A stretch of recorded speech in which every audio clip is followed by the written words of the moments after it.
working paper, which I prepared when I was a research intern at the Foreign Policy and Security program. So basically, the research refers to the existing political discourse, according to which European identity of Georgia is believed to be source of prevailing Euro-Atlantic aspirations in Georgia's foreign policy orientation. And this is, as you all know, expressed in the aspiration of integration to Euro-Atlantic space. And this is kind of framed as a mission to return to Europe. And if you, for example, look at foreign policy strategy of Georgia from 2006 and 2009, you can directly read the justification of this aspiration, which sounds like historically, culturally, politically, and geographically, Georgia is a part of Europe and fully share European values. So considering the context and the existing discourse, my research question is, to what extent is Georgia's Westward aspiration identity-driven and it is officially defined, or is it sounds in the official political discourse? I hereby acknowledge that there might be a potential difference between end and mass identities, and the main focus of this research was public identity. So thus I broke down the research question into two sub-questions. The first one is, as Georgian society's aspiration congruent with official discourse, do they share this aspiration of Euro-Atlantic integration? And the second one, to what extent is Europeanness rooted in the society, or to what extent it refers to shared values? Or shortly, to what extent is pro-Western orientation based on value affinity? So just to review the context very briefly of European identity of Georgia, initially it should be worth mentioned that West and Europe as the terms have been interchangeable in Georgia, with a minor distinction between the European and American models of Westernness. Generally, Europeanness or European identity of Georgia is not a new phenomenon, not since, but even before the 19th century. When Georgia self-identifies itself as Christian, European, and warrior party, this happened in the country vis-a-vis the Muslim, which was identified as other, and thus Georgia identified itself with Europe, which was considered as the center of goodness. So Europe, in this case, was considered as a potential rescue of a patron which could come and rescue Georgia from this other, which was Muslim. After this, what happens is Russia is coming on the field and taking the main position. And in this case, in the beginning, Russia was also considered as a rescuer from the Muslim other. But the annexation of Russia by Russia of Georgia has become a tragedy in Georgian minds, and Russia was kind of later on perceived as a barrier to Europe, which was further reinforced by the Soviet system, when, especially in the last years of the Soviet system, communism was considered as a symbol of backwardness in comparison to Europe. So what happens after the independence in 1991, this idea of Georgia as intrinsically belonging to the West was further reinforced, and Georgia aspired to become a member of Western institutions, and it joined, as you all know, OSCE, World Bank, IMF, the Euro-Atlantic Partnership Council, and the Council of Europe. So, but even though the idea of Georgia belonging to Europe was always floating around, what changed after 2003 Rose Revolution was that it was the European identity notion was directly planned to be reflected in the foreign policy orientation. And if you read, for instance, foreign policy strategy again, it says Georgia belongs to Europe in the light of geography, political, cultural, and value system. National Security Council from 2005 also states that Georgia is an integral part of the European political, economic, and cultural area, whose fundamental national values are rooted in European values and traditions. From Minesashvili 2004 inauguration speech, and this is just one example because this type of speeches have been made by a lot of politicians in Georgian politics. As well as the European flag is Georgia's flag as well, as far as it embodies our civilization, our culture, the essence of our history and perspective, and our vision for the future of Georgia. Georgia is not just a European country, but one of the most ancient European countries. Our study course is towards European integration. It is time Europe finally saw and valued Georgia and took steps toward us. So just to repeat again, to what extent is Europeans, from sub-questions, Europeans rooted in the society in terms of shared values, and to what extent is Georgian society's aspiration covered with official discourses?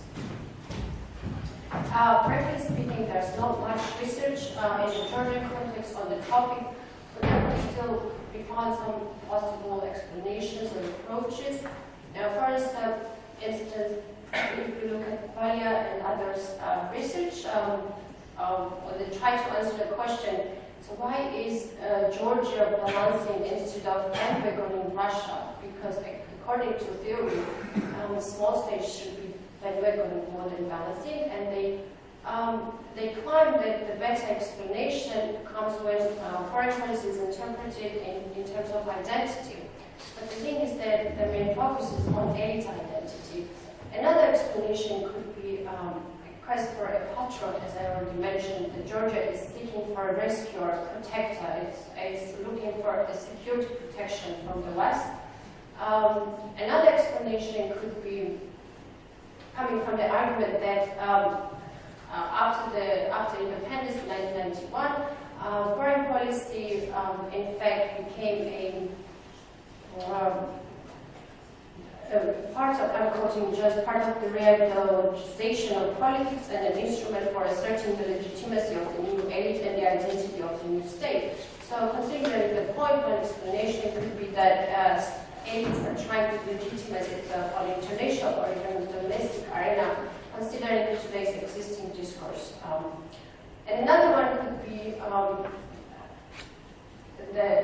coming from the conclusion of Mueller, who's researched the public opinion about the EU support, and he concluded that EU support is actually stemming from anticipated instrumental gains or expected benefits that the Georgian public has from the integration. So in order to answer the research question, the main thing would be to define what European identity is, which is actually a very difficult thing, because there are a lot of debates and there's no one agreed opinion, of course. There are two main approaches in the terms. First one claims that there's no such thing as European identity. There are only peoples of Europe. There are no European people. And Europe is just a political community which is uniting different peoples. It's just some of national identities, and what is believed or promoted in Brussels or European capitals is just an elite project. So Europe is an elite-driven project. And if there's any hierarchy of identities, European is probably the weakest one among them. But there's another approach to which claims that there's such thing as European soul. There's European people, and Europe is a mental construct. And in this terms, there are two main approaches. There's thick and thin identity. Because of the short time, I will not focus much on this, but thick identity mainly refers to cultural heritage, which is related to Greek, Roman, and Christian notion. And for instance, Huntington nicely unites this values which relate to cultural heritage and the universal values that also derive from this heritage. And there's thin identity, which refers to moral universalism, and this is basically the same as Western liberal values. So for my research, I had to choose one, and I simply choose the thin identity because thin identity can actually be found in European institutions. If you read the main documents of, for instance, European Union, OSCE, Council of Europe, and NATO, there can be some patterns found that they all share the idea that Europe is striving for some values. Another argument for choosing it is that even in neighborhood policies and with agreements, in the agreements of Georgia and European institutions, these are the values that are stressed, and these are the values that Georgia is supposed to comply in order to integrate those institutions. And furthermore, Georgia perceives the West as a synonym of modernization, and in this case I'm related to these universal values. So what is thin identity? I looked at all the documents from those institutions, and the ones found are basically the ones that comprise liberal democracy. And those are rule of law, human rights, individualism, freedom of thought, conscience, religion, expression.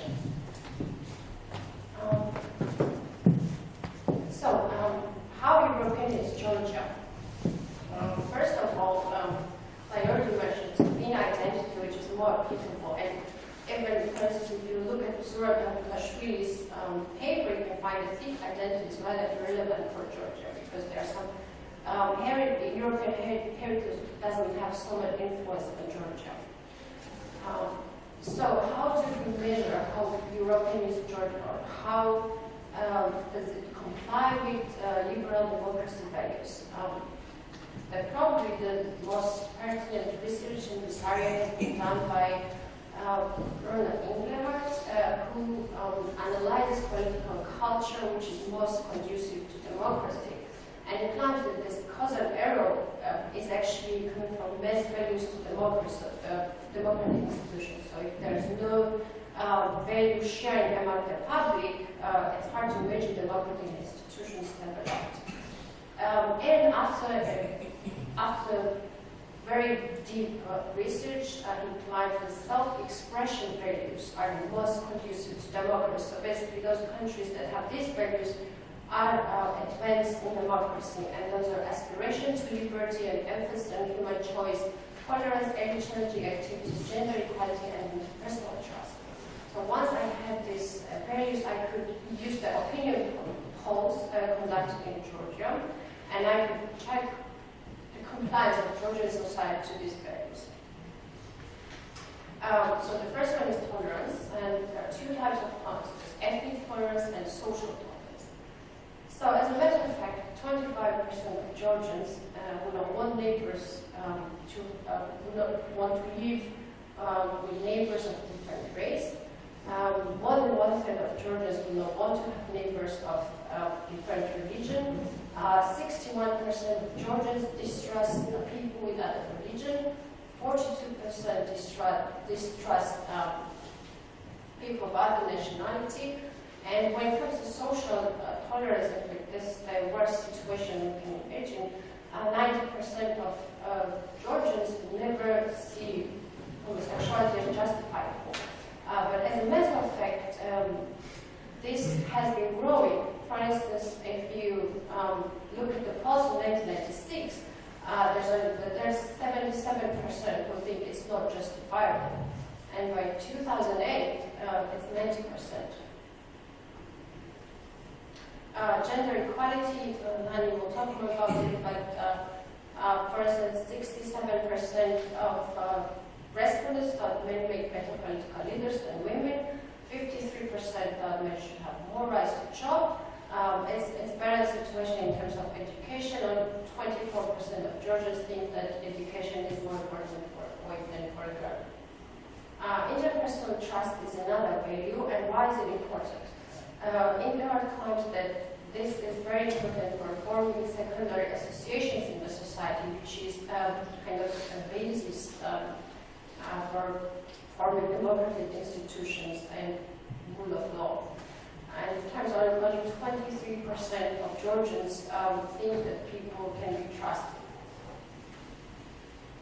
For early challenging activities, and these are actually the same values that Engelhardt measure for other countries. 74% of Georgians would never sign petitions, 79% would never join boycotts, 39% think that people should not participate in protests, besides 36%. And I have the last figure for church, and this is because if the first three are for the case of government or parliament or the court system, and you see the trust level is quite low for these institutions, but the any challenging activities are not performing very well in terms of values. You can imagine what could be the challenging activities for the church, where there's trust of 88%, and church is quite an important player in Georgian politics. So overall, even though I measured this was for Georgians, I hereby acknowledge that this is an ideal type of identity one can possess, and one can even ask, are Europeans European themselves, by considering these values? And I'm sure there won't be 100% compliance even between the Western Europeans. Even though in terms of values there's not so much high compliance, Georgian society with European identity notion, it is fully compliant, congruent with the support of Euro-Atlantic membership or integration. 59% of Georgians support NATO membership, and this was much higher before 2008. Georgians are in euphoria, this was really applies, because 81% would support EU membership, and they would 79% would vote yes in referendum for the membership. 60% think that EU is important for Georgia. 64% think Georgia should have closer political ties with the European Union. 54% agree with Zura's statement, I'm European, therefore I'm Georgian, therefore I'm European. But what comes next, which is very interesting, is that when asked how do you identify yourself, only 2% not even identify themselves as European, and 13% identify as Georgian and European.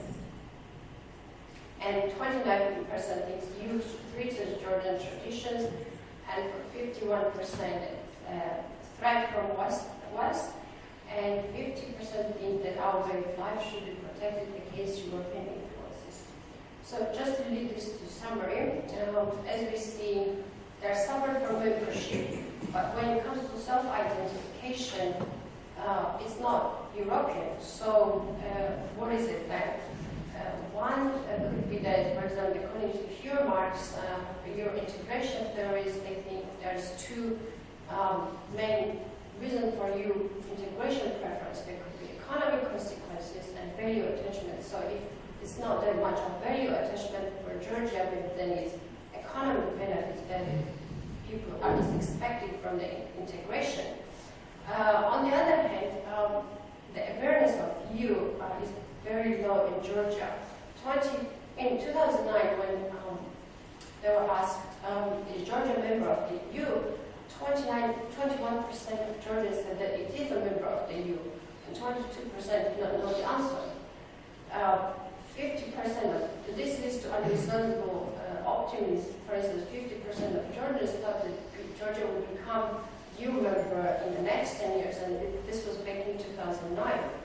So, if the awareness of the EU is so low, why is there so much support for it? Or where are attitudes towards the EU coming from? And the conclusion could be that these expectations are constructed by the elites. What public attitudes are like this depends on how the elites frame the integration. So just to conclude, the findings of the research is the Georgian public is fully congruent with the official policy of Euro-Atlantic integration, but the support is not so much based on value affinity or the feeling of belonging to Europe, but this is more coming from instrumental anticipated benefits this could be economic benefit, or this could be again the seek for security protection. And as a matter of fact, the low level of awareness of the EU would lead to the conclusion that Euro-Atlantic integration is mainly elite-driven for Georgia, or elites are the ones who shape the public attitude and expectations. So, thank you very much.